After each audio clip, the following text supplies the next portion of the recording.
ìsìláàmù nìkan ní ẹ̀sìn tọ́lọ́run yọ́nú sí. ìsìláàmù nìkan ní ẹ̀sìn tọ́lọ́run torí ẹ̀ gbé gbogbo àwọn òjíṣẹ́ dìde. ìsìláàmù nìkan lẹ̀sìn tọ́lọ́run torí ẹ̀ sọ gbogbo òwe tó sọ̀kalẹ̀ láti sánmọ̀ tọ́lọ́run torí ẹ̀ sọ̀kalẹ̀. gbogbo àwọn òjíṣẹ́ ọlọ́run pátá látorí ànábì wa Adam alayhi salatu wasalam tó fi parí sórí ànábì Muhammad sallallahu alaihi wasallam gbogbo wọn mùsùlùmí ni wọn. ẹgbọ́n yẹn náà lágbọ̀ọ́yé dáadáa látorí ànábì Adam tó dórí Nuh Ibrahim tó ń lọ bẹ́ẹ̀ tó dórí Musa tó dórí Isa tó fi dórí ànábì Muhammad sallallahu alaihi wasallam gbogbo wọn pátá mùsùlùmí ni wọn.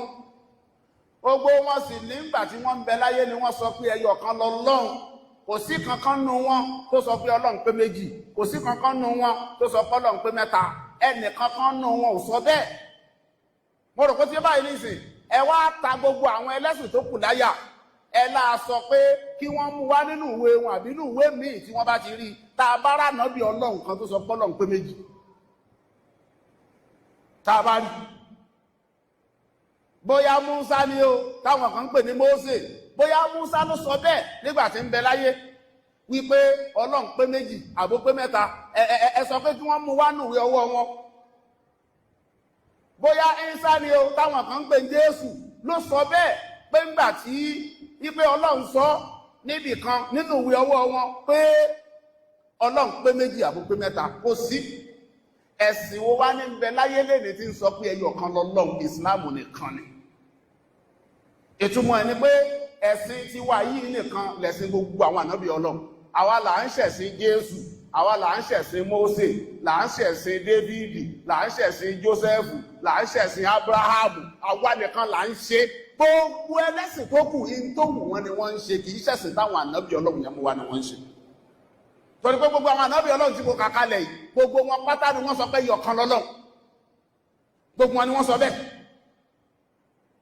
kódà nínú ìwé ọwọ́ wọn ẹyọ̀kan lọ́lọ́run ní bẹ́ẹ̀.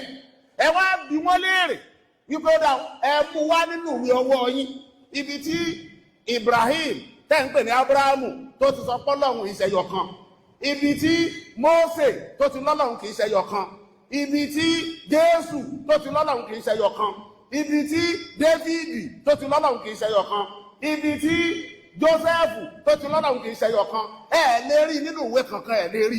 ìtumọ̀ ẹ̀ ni pé gbogbo àwọn tí wọ́n ń sọ pé Ọlọ́run jẹyọ̀kan lọ tí wọ́n bá wá ṣe Islam, àdáparọ́ lásán ni wọ́n ń pa máwọn ànábì Ọlọ́run ọ̀sọ́ bẹ́ẹ̀. gbagba la ti ń wì. òun ló fà á lẹ́nu wá fi gbà á la fi lè sọ authoritatively pé gbogbo àwọn ànábì Ọlọ́run pátá mùsùlùmí ni wọ́n. torí pé ogun ọ̀nà sọ pé ẹyọ̀kan lọ́lọ́run, àwa mùsùlùmí nìkan náà sì là ń pe Ọlọ́run lẹ́yọ̀kan. àwọn padà dàrú ni wọ́n lè ní ẹyọ̀kan náà ní ṣùgbọ́n tá a bá fẹ́ léèkínlé ní ó tó ń dẹ ẹyọ̀kan. wà àjẹlẹ̀ fi kíní kan fún kan bẹ́yàn bá mọ máa sì kọ́ sọ. ọmọdé ní ó sinmi bẹ́ẹ̀ bá sọ fún pé 1+1 a ní 2+1 3. báwo ni 1+1+1 ṣe máa wá jẹ́ 1 again? Arithmetically wọ́n fail. nǹkan yẹn ó tako science. àní náà ń pè ní ẹ̀sìn religion. náà tó sọ pé Islam is a religion of common sense. common sense ni anything that is not commonsensical is not Islam. It's a religion of common sense. gbogbo ẹ̀sìn tí ó bá ti wá bá làákàyè mu 1+1+1 is equal to 3. ìyẹn bá làákàyè mu. tí 1+1+1 tó bá ti wá jẹ́ 1, a kó òkúta mẹ́ta lẹ̀, a wá sọ pé òkúta ẹyọ̀kan la kó lẹ̀. mo rò pé tí yẹn sì kò bá làákàyè mu. ó tako science, ó tako philosophy, ó tako gbogbo ìmọ̀ ìjìnlẹ̀ láyé, ó tako. ṣé ti ẹ báyìí nísìnyí la fi sọ pé Islam is a religion of common sense. gbogbo ẹ̀sìn tí ò bá ti wá bá common sense lọ kèé ṣẹ̀sìn. lẹ́ẹ̀fì rí ọ̀pọ̀lọpọ̀ ẹ̀sìn kò láago. ọ̀pọ̀lọpọ̀ ẹ̀sìn òsì kí ni kò láago. aago báyìí láàdé kò ní. kò sígbà tẹ́ ẹ̀ lé dé. àwa làwọn wà ń jímọ̀ yìí ní ìsìn. àsìkò tá à ń kí jímọ̀ yìí náà ní gbogbo ayé òkè. gbogbo àwa tá wà Nàìjíríà ní àsìkò tá a kì í jímọ̀ ni kò sí ẹnìkan tásìkò tí ẹ yàtọ̀. Ẹ wo àwọn ẹlẹ́sìn míì àsìkò ọ̀tọ̀ọ̀tọ̀ ni, aláàárọ̀ ń bẹ, ọlọ́sàn ń bẹ, alálẹ́ ń bẹ, olóhùn ń bẹ, onírọ̀lẹ́, oníyàlẹ́ta. Kò bá nǹkan kan mu rárá torí pọ́tọ̀ ọ̀tọ̀ lọ́lọ́run tí kálukú ń tẹ̀lé. Ẹni tó kọ́ kálukú ọ̀gá kálukú ní ọmọ tẹ̀lé. Islam dáa pọ̀ àdúgbò ọ̀dọ̀ ọlọ́run tó ṣe wá ní mùsùlùmí. Ọlọ́mọdé àkóòdì ẹ̀sìn láìláì àlùbáríkà láàkọ́lá láìláì ìlàdí. Lẹ́yìn ọba nǹkan mẹ́ta ni mo ti kọ́kọ́ mú jáde ń bẹ̀ yẹn o, mo sì fẹ́ kẹ́ ẹ di mẹ́tẹ̀ẹ̀ta dáadáa.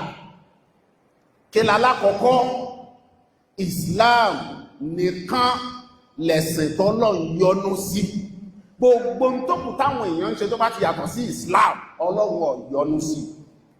Ṣé yẹn kọ́kọ́ clear? Ẹlẹ́ẹ̀kejì, gbogbo àwọn ànábì Ọlọ́run pátá mùsùlùmí ni wọ́n, ìtorí ìsìláàmù sí lọ́lọ́run ṣe rán wọn wá ní ayé. Kí là ń pè ní ìsìláàmù tí wọ́n mú wá o? Ẹ máa sọ bára ayé pé ẹyọ kan ni Ọlọ́run, ẹ sì gbọ́dọ̀ sí nǹkan míì lẹ́yìn Ọlọ́run. Ìtàn mú wá náà nìyẹn. Kí sì làwa náà ń sọ ń jọ́ta àti débí? Kí làwọn àfáà ń pariwo? Ẹyọ kan náà lọ́lọ́run ni. Ó di méjì. Ẹlẹ́kẹ̀ẹ́ta, gbogbo òwe tọ́lọ́run fi ránṣẹ́ sí wa pátá, Ìnjílì ni o, Zàbúrù ni o, Àtáwọ́rá ni o, ó dé ilé ìtọ́pọ̀lọpọ̀ mọ́rúgbẹ̀ tí wọ́n pè ní sókùf tọ́lọ́run fún Ànábì wa Ibrahim alayhi salatu wassalam. Mọ́rọ̀ pé tí ó bá ilé ìsìn tó fi dórí Al-Qur'an, gbogbo àwọn kútùbù sàmàwíyà pátá ìtorí tọ́lọ́run torí ẹ̀ sọ kalẹ̀ torí Islam. Ẹ̀wà jẹ́kẹ́ lómi ìjáde kó sọ pé torí Islam kọ́, the only thing tó lè rí proof tẹ́ẹ̀fì gbà pé tó ń sọ òdodo àfi tó bá tóun náà bá gbà pé ẹyọ kan ní Ọlọ́run tí máàsì sì dàrú mọ́ lọ́wọ́. So clear.